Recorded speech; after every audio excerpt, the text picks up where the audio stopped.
So we're going to start this tutorial by going over low polygon modeling, and we're going to create some real-time assets that we can do pretty simple, pretty easily here inside of 3ds Max. So I'm going to open up an example scene here that comes with this tutorial called Example Cables. I'm just going to open that up, and it's basically a couple of objects here. We have this thick hanging cable that's been cut. It has these kind of frayed wires at the end that are kind of exposed and stuff, just kind of randomly hanging there. And then we have this set of cables here, which kind of drape down naturally from the ceiling. And these are great details to add for your ceiling environment. In this case, I added these to my warehouse environment because they just add more depth and more detail to the ceiling. So let me show you how some of this stuff is done. Let me go to a front view here. I'm going to take the hanging cables. Actually, I'm going to take all the cables, and I'm going to hide selection. And what I'm going to do is I'm going to create a curve. And that curve is going to be used to create my my initial cable. So this is pretty easy to do. Simply go over here to the creation panel. I'm going to go ahead, switch over to Splines. Make sure you have Splines actually selected. And we're going to use the line tool over here. And we're just going to go ahead and just kind of click and drag over here and create ourselves kind of a soft, nice, flowing curve. Something like that works out pretty good. And then right click when you're done, right click again to complete the operation. And we have ourselves a simple spline. If we look at this from the left view, the spline is completely flat, which isn't too good. The cable won't look very natural that way. So what I'm going to do is I'm going to select all the vertices in the middle of the spline here. So basically all these vertices. And I'm going to add a deformer to that. What I'm going to do is I'm going to come in here to my modifiers, and I'm going to pick up a noise deformer. And with this noise deformer, let me go to my left view over here. And I'm going to give it some strength in the Z-axis. And then what I'm going to do is I'm going to go to the scale over here, and I'm just going to start to drop the scale. If you hold down the Alt key while you do this, you get a lot more control. So if we drop the scale down a little bit like this, what we end up with is something that flows maybe a little bit more naturally. So if I go back to a perspective view, you can see the way that my curve now flows. Alright, so what I'm going to do is I'm going to go to collapse all. I'm just going to go ahead and collapse that modifier stack. I'm going to go back into a left view and do a few more little tweaks here and there.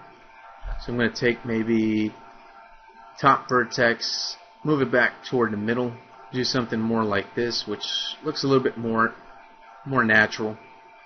So just fix up your curve till it looks good to you. And when we're finished, let me actually move that a little bit more like that. Okay, when we're done, basically what we can do is just turn on the, if we go to rendering, enable and viewport, we'll have something like this by default. This isn't very good.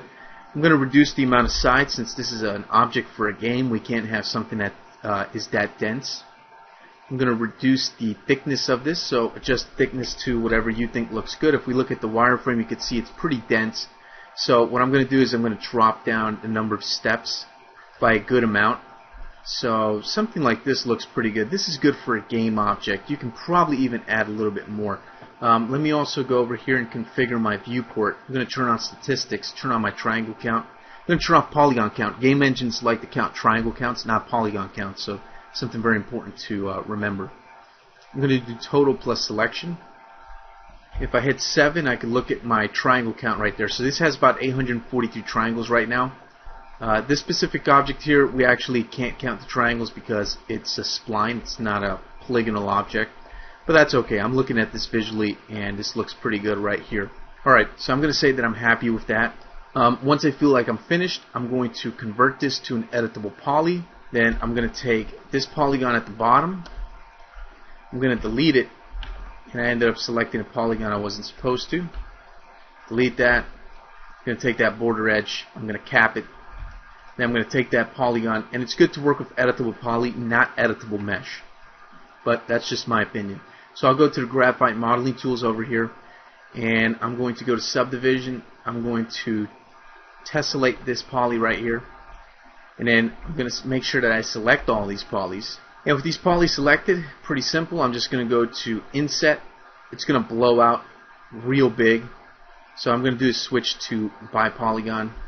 Hold down the Alt key and just bring this down a little bit. So I'll go with something like this. I guess looks okay. Next thing we need to do is create some spline curves.